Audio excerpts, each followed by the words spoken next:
সপোন দেখি আছিলো তিতা তিতা মাত দিলে কাউৰীয়ে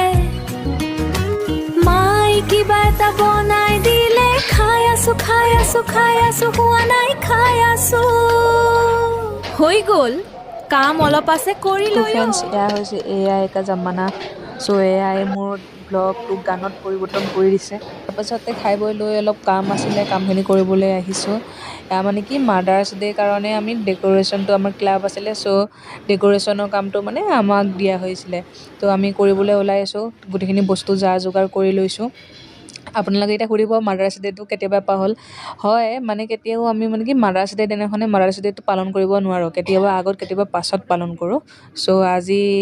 তাৰে বাবে পাতিবলৈকে আছে তো আগবেলা আমি ধুনীয়াকৈ ডেক'ৰেশ্যনখিনি কৰি আছোঁ আমাৰ লগত মেম আছে আৰু এইবিলাক গোটেইবোৰ ধূলি হৈ গৈছে কিমান সাজিম আৰু তাৰপিছতে কাম কৰি হ'ল মেমে এটা সৰুকৈ গিফ্ট দিলে আৰু আমাৰ ফাইনেল লুক এইবিলাক গিফ্ট